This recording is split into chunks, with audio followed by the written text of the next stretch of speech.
Know that by being a racing driver, you are under risk all the time. And by being a racing driver means you are racing with other people. And if you no longer go for a gap that exists, you're no longer a racing driver. Because we are competing. We are competing to win. And the main motivation to all of us is to compete for a victory. What makes an athlete immortal? Is it the championships, the records, victories? Because if that's all it takes, then Ayrton Senna shouldn't be the most beloved driver in Formula One history. Others have won more races, others have won more championships, others have broken more records, and yet, more than 30 years later, after his death, people speak about Senna differently. Not as a former champion, not as a statistic, but as something bigger, a legend. So how did a driver with 3 world championships become the most iconic Formula One has ever seen? To answer that, you have to understand what made Ayrton Senna different. Before Formula One knew his name, Senna was already obsessed with speed. Born in Sao Paulo, Brazil, he started karting at a young age. And almost immediately, people noticed something very unusual. He wasn't just fast, he was relentless. While other drivers were satisfied with winning, Senna wanted perfection. Every lap could be faster, every corner could be improved, every mistake bothered him. That obsession followed him through the junior racing ranks. And by the time he arrived in Formula One in 1984, people inside the sport already knew this wasn't just another talented rookie. He was something special. Most fans realized it during the Monaco Grand Prix in 1984. Senna was driving a car that had no business competing for victory. The rain was pouring, visibility was terrible, the track was chaos. Ahead of him was Alain Prost, one of the greatest drivers in the world. But lap after lap, Senna kept closing the gap. The impossible was happening. A rookie in an inferior car was hunting down the best driver in Formula One. The race was stopped before he could complete the overtake. Officially, he finished second, but nobody cared, because everybody watching knew exactly what they had just seen. Formula One had found its next superstar.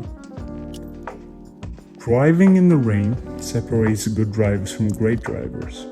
For Senna, it became his stage. When the weather turned bad, something happened. He got faster. While others fought the car, Senna seemed to become one with it. He could find grip where nobody else could. He could see opportunities others missed, and he attacked every lap like it was qualifying. The result was some of the greatest wet weather drives the sport has ever witnessed. Fans began calling him the Rainmaster. And honestly, the nickname almost sounds too small, because at times it looked less like racing and more like magic. Then came the rivalry.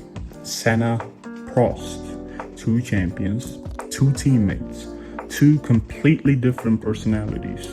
Prost was calm, methodical, strategic. Senna was emotional, aggressive, fearless.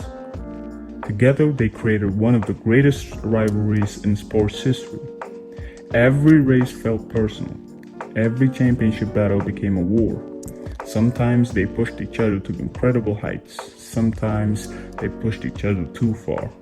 There were collisions, controversies, accusations, moments that divided fans across the world. But there was no denying one thing: Formula One had never been more exciting.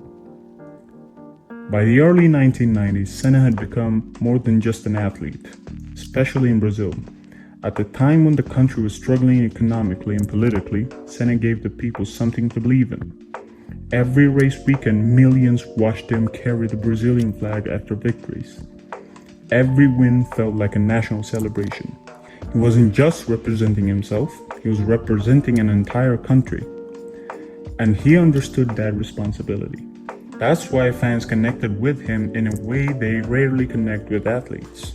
He wasn't perfect, but he was genuine. People could feel how much he cared. The thing that made Senna extraordinary was also the thing that made him controversial. He never accepted limits, not from competitors, not from his team, not from himself. He pushed harder than almost anyone. Sometimes it produced brilliance, sometimes it produced mistakes. But it always produced unforgettable moments. Because Senna never raced for second place. He raced to be the best. Every lap, every race, every season, no matter the cost. Day everything changed. May the 1st, 1994. The San Marino Grand Prix. Even before the race began, the weekend felt wrong. There had already been serious accidents. The mood in the paddock was tense. And then on lap 7, Senna's car left the track at Tamburello.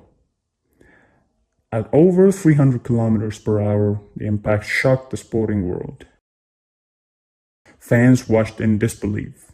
Commentators struggled to find the words. And for a moment, Formula One didn't feel like sport anymore. It felt like tragedy. Ayrton Senna was gone. He was 34 years old. Most athletes are remembered for what they achieved. Senna is remembered for how he made people feel.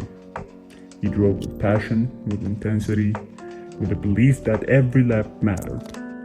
He made people fall in love with Formula One. He inspired future world champions. Even drivers who never saw him race grew up watching his highlights, trying to understand what made him so special. And that's the thing. Senna wasn't immortal because he won. He became immortal because people never stopped talking about him, never stopped learning from him, never stopped being inspired by him. Formula One has changed. Cars are faster, technology is more advanced, records continue to fall, but every generation still asks the same question: who was Ayrton Senna? And every generation discovers the same answer. He wasn't just one of the greatest drivers ever. He was the driver who made millions believe that perfection might actually be possible. And that's why more than 30 years later, Ayrton Senna is still remembered. Not as a champion, not as a statistic, but as a legend. A man who became immortal.